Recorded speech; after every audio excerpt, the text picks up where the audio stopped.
اسلامی تاریخ اور افکار اور دنیا پر اس کے اثرات۔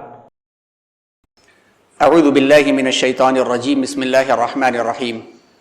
یا ایھا الذین آمنوا کتب علیکم الصیام کما کتب علی الذین من قبلکم لعلکم تتقون، صدق اللہ العظیم۔ سلام ہو اور درود ہو سید المرسلین امام الانبیاء جناب محمد الرسول اللہ صلی اللہ علیہ وسلم پر، ہزار مرتبہ ہماری تمام عقیدتوں کے ساتھ، جن کی محبتوں نے انسانیت کو انسانیت سکھایا اور جن کی عقیدتیں ہی ہمیں صراط مستقیم کے ذریعے سے صحیح راہ خدا فراہم کرتی ہوئی خدا تک پہنچائیں گی۔ سیرت فہمی کا عنوان مسلسل چلتا ہوا آج الحمدللہ اللہ کے فضل و کرم سے 12ویں نشست میں داخل ہو چکا ہے۔ اس سے پہلے سیرت رسول صلی اللہ علیہ وسلم کے مختلف پہلوؤں پر مختصراً ہم لوگوں نے جو گفتگو کی، اس کے بعد طب نبوی کے عنوان سے جو ٹاپک شروع کیا گیا، جو موضوع شروع کیا گیا، اس میں ابھی ابتدائی باتیں چل رہی تھیں۔ ان ابتدائی باتوں میں رسول اللہ صلی اللہ علیہ وسلم نے عبادات کو کیسے کر کے ہمیں دکھایا، اور ان عبادات کے اندر دل اور دماغ کی گندگیوں اور بیماریوں کو پاک کر کے صحت مندی کے ساتھ جسمانی صحت مندی کی بھی کیسی ضمانت ہے۔ عنوان طہارت سے شروع ہوا۔ حضور اکرم صلی اللہ علیہ وسلم کا جو روٹین تھا، جو روزمرہ زندگی کا جو نظام تھا، اس عنوان پر گفتگو ہوئی۔ پھر اس کے بعد آپ صلی اللہ علیہ وسلم کا کھانے کا نظام، نیند کرنے کا نظام، قیلولے کا نظام، اس عنوان سے بات کرتے ہوئے پچھلے ہفتوں ہم لوگوں نے نماز کے عنوان پر طویل گفتگو کی تھی، اس توقع اور اس امید کے ساتھ کہ رسول اللہ صلی اللہ علیہ وسلم کی جو عادتیں مبارکہ ہیں، جنہیں لازم اور فرض نہیں کیا گیا، لیکن ان عادتوں کے اندر بھی ہمارے لیے کیسی کامیابی اور کیسی کامرانی ہے، عشق کے دعوے کا جو تقاضا یہ ہے کہ ہم ان عادتوں کو بھی اپنی زندگی میں اپنائیں۔ نہ صرف ذہنی سکون اور روحانی سکون پائیں گے، انشاءاللہ صحت مندی بھی اسے ہمیں مل کر کے رہے گی۔ اسی سے جڑا ہوا عنوان دوسرا ہے صوم، روزہ۔ روزے کا جب عنوان آتا ہے تو رمضان المبارک کی پوری تصویر ہمارے سامنے آ جاتی ہے۔ یہ موقع، یہ عنوان چونکہ رمضان المبارک اور اس سے جڑے ہوئے عناوین کا نہیں ہے، تو روزے سے جڑے ہوئے بہت سارے وہ چیزیں جو رمضان کے موقع پر ڈسکس کی جاتی ہیں، مذاکرے میں عنوان لایا جاتا ہے، اس کو چھوڑتے ہوئے ہم آگے بڑھیں گے۔ بس اس سلسلے میں یہ بات عرض ہے کہ اسلام کے ستونوں میں سے رمضان کا جو عنوان ہے اور رمضان میں روزے کا جو عنوان ہے، وہ نہایت اہم ترین عنوان ہے۔ اور اس سلسلے میں قرآن مجید کی جو آیت ہے، آیت سورہ بقرہ کی آیت نمبر 183، جس کی ابھی تلاوت کی گئی، بسم اللہ الرحمن الرحیم، یا ایھا الذین آمنوا کتب علیکم الصیام کما کتب علی الذین من قبلکم لعلکم تتقون، یہ والی آیت اور اس کے بعد کی جو آیتیں ہیں، ان آیتوں کا مطالعہ ہم سب کو کرنا چاہیے۔ رمضان آنے سے پہلے ایک مرتبہ کم از کم جس تفسیر سے بھی آپ کا دل لگتا ہے، اس تفسیر کی روشنی میں آپ ایک مرتبہ اس کا مطالعہ کر لیں۔ اگر رمضان کی وزڈم اور حکمت اور اسی طرح سے رمضان کے مسائل، ان تمام کو ایک جگہ مطالعہ کرنا ہے تو علامہ شفیع عثمانی صاحب رحمۃ اللہ علیہ کی معارف القرآن اس معاملے میں بہت اہم تفسیر ہے۔ مسائل کو جاننے کے معاملے کے اندر اگر ابتدائی طور پر، بنیادی طور پر مسئلہ کو جاننا ہے تو بظاہر تعلیم الاسلام مفتی کفایت اللہ صاحب رحمۃ اللہ علیہ کی کتاب بچوں کی سمجھی جاتی ہے، لیکن اصل میں بچوں کی نہیں، ہر عمر کے لوگوں کے لیے مسائل اس سے مل سکتے۔ آسان اردو زبان میں، ایک دم سلیس زبان میں اگر رمضان کے مسائل اور رمضان کے معاملات کا مطالعہ کرنا ہے تو اس وقت جو ہے حضرت مولانا یوسف اصلاحی صاحب دامت برکاتہم کی آسان فقہ کتاب بہت اچھی ہے، جو کم اردو جاننے والوں کے لیے آسانی کے ساتھ دل میں اترتی۔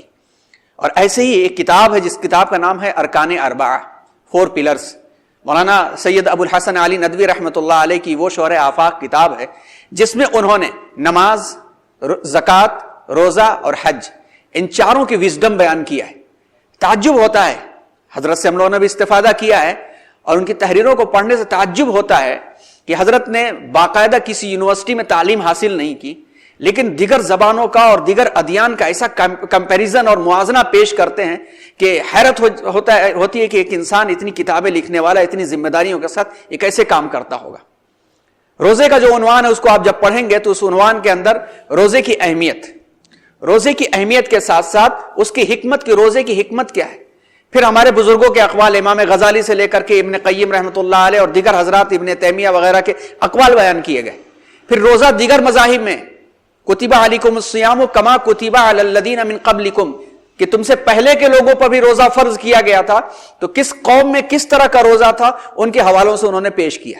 پھر روزے کی جو حکمت ہے اور روزے کی جو آیتیں، ان کی جو حکمتیں ہیں، نہایت شاندار طریقے سے چیزیں پیش کی گئی ہیں، آپ اسے پڑھیں تو ایک اچھا اثر ہوتا ہے، حکمتیں ہمیں سمجھ میں آ جاتی ہیں۔ تو ان چاروں کتابوں کے حوالوں کے علاوہ بھی اور کتابیں ہیں جن کا تذکرہ، سب کا تذکرہ یہاں کرنا ممکن نہیں، ان کو اس تذکرے کو چھوڑتے ہوئے، مسئلے اور مسائل کو چھوڑتے ہوئے کہ آپ ان کتابوں کی روشنی میں مطالعہ کر لیں۔ آئیے رمضان الروزے کی جو حکمتیں ہیں ان حکمتوں پر ہم بات کو رکھتے ہیں۔ ہم سب اس بات سے واقف ہیں کہ جب سید الرسول امام الانبیاء جناب محمد الرسول اللہ صلی اللہ علیہ وسلم مدینہ منورہ تشریف لائے تھے تو ہجرت مدینہ کے 18 ماہ کے بعد روزے فرض ہوئے تھے انہیں آیتوں سے۔ اس سلسلے میں بے شمار احادیث ہیں۔ یہ بھی ہے کہ روزہ ایک ڈھال ہے، الصوم جنۃ، روزہ ایک ڈھال ہے جو انسان کو غلاظت اور گندگیوں سے بچاتی، روح کی پاکیزگی ہے۔ اور ایک روایت کے مطابق رب العزت نے اعلان فرمایا ہے کہ بندہ میرے لیے روزہ رکھتا ہے، الصوم لی وانا اجزی بہ، میں ہی اس کا بدلہ دیتا ہوں۔ اور پھر ابن ماجہ کی جو حدیث یہاں پر پیش کی گئی ہے، لکل شیء زکات وزکات الجسد الصوم، ہر چیز کے اوپر ایک زکات ہے۔ آپ جانتے ہیں کہ کسی چیز پہ جب ہم زکات نکالتے ہیں تو زکات کے مفہوم کو جب پڑھیں گے ہم تو اسے ہوگا کہ آپ زکات نکالو، آپ کا مال، آپ کی چیز پیور ہو جائے گی۔ تو روزہ رکھنے سے جسم پاک اور صاف ہو جاتا ہے گندگیوں سے، روحانی گندگیوں سے بھی، دماغی گندگیوں سے بھی، اور جسمانی گندگیوں سے بھی۔ رمضان المبارک جس انداز سے گزرتا ہے اس کو جب سمجھنا ہوگا، جب آپ مطالعہ کریں گے تو رمضان کے عنوان پر مطالعہ کرنے کے واسطے رمضان قرآن کا مہینہ، شہر رمضان الذی انزل فیہ القرآن، اس کا مطالعہ کرنا پڑے گا۔ رمضان میں تراویح کی بات ہے، وہ پچھلے ہفتے بھی کسی ضمن میں بات آئی تھی کہ آپ یہ دیکھیں کہ رمضان المبارک میں افطاری کے بعد جبکہ انسان کچھ کھا کے بوجھل ہو جاتا ہے تو تراویح کو قیام لیل کے طور پر رکھا گیا، اور قیام لیل میں جب ایک بندہ مومن اللہ کے سامنے کھڑے ہو کر کے اپنی بندگی کا اظہار کرتا ہے اور قرآن مجید کی آیتیں حافظ کے ذریعے سے اسے سنائی جاتی ہے تو گویا اللہ کا ایک دم لیٹسٹ پیغام سنایا جاتا ہے، قرآن کا لیٹسٹ پیغام سنایا جاتا ہے۔ گویا یوں سمجھا جائے کہ وہ پورے رمضان میں تراویح کے ذریعے سے ہمیں یہ بتا دیا جاتا ہے کہ اگلے سال کیا مسائل پیش آنے والے ہیں اور اس کا حل کہاں پر ہے۔ افسوس اور کمی اس بات کی ہے کہ ہم قرآن کو سمجھتے نہیں، اور اس پر یہ ہے کہ اگر موقع ہوتا ہے تو بعض مسجدوں میں تو ماشاءاللہ اس بات کا اہتمام ہے کہ تراویح میں آج کیا پڑھا گیا وہ بتایا جاتا ہے، لیکن جہاں پہ نہیں بتایا جاتا وہاں پہ یہ غلطی ہوتی ہے، اس کو شروع کرنا چاہیے۔ اسی طرح سے رمضان کے جو مقاصد ہیں، ان مقاصد کو اپنے سامنے ہم رکھیں۔ اسلام کا چوتھا ستون ہے، عربی میں اس کو الصوم کہتے ہیں، فارسی میں اور اردو میں روزے کے نام سے جانا جاتا ہے، اور اس کا مفہوم ہوتا ہے کہ کسی چیز سے رک جانا۔ ہر عاقل اور بالغ مسلمان کے لیے فرض لازم ہے کہ وہ اسلامی کیلنڈر کے 9 مہینے رمضان میں پورے ماہ صبح صادق سے لے کر غروب آفتاب تک کھانے پینے اور جنسی ضروریات سے وہ روکا رہے، اسی کو روزہ کہا جاتا ہے۔ اب اس کو سمجھنے کے واسطے، روزے کی حکمت کو سمجھنے کے واسطے ایک نظر ہم ڈالیں کہ اس دنیا کے اندر جو خاص مخلوقات ہیں وہ 3 طرح کی۔ ایک تو فرشتے جو نورانی مخلوق ہیں، جن کا کام عبادات ہے، جن کے پاس خواہشات ہے ہی نہیں، رکھی ہی نہیں گئی ہیں، کہ جو کہہ دیا گیا وہ کرتے، اس میں سوال کا معاملہ ہی نہیں، ان کے ہاں سوچ کا معاملہ ہی نہیں ہے، جو اللہ نے کہہ دیا اس پر وہ لگ گئے۔ دوسرے جو ہیں جانور ہیں، جن کا کام ہی صرف جو ہے اپنی بایولوجیکل نیڈز کے مطابق زندگی گزارنا، اپنی جو بھوک پیاس ہے، اپنی حفاظت ہے، اپنا ریپروڈکشن ہے، بس اسی کے تحت زندگی گزارنا ہے ان کو، اور اس زندگی کو گزارنے کے واسطے وہ کسی احترام اور کسی جو ہے تعظیم اور کسی حد بندیوں کے پابند نہیں ہے۔ وہ ان کے ہاں ماں بہن اور یہ سب رشتے نہیں چلا کرتے، ان کا کام ہی ہے اپنی ضروریتوں کو پورا کرنا، کیونکہ ان کو دنیا میں بھیجنے اور پیدا کرنے کے مقاصد الگ تھے، لہٰذا ان کی زندگی کا مقصد ہی وہی ہے، اور اسی کے ساتھ زندگی گزارتے۔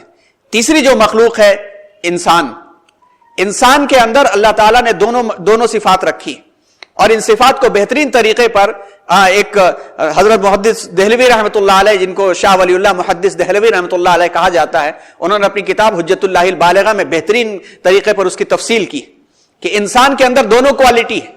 انسان کے اندر فرشتوں کا تقدس بھی ہے اور جانوروں کی خواہشات بھی ہیں۔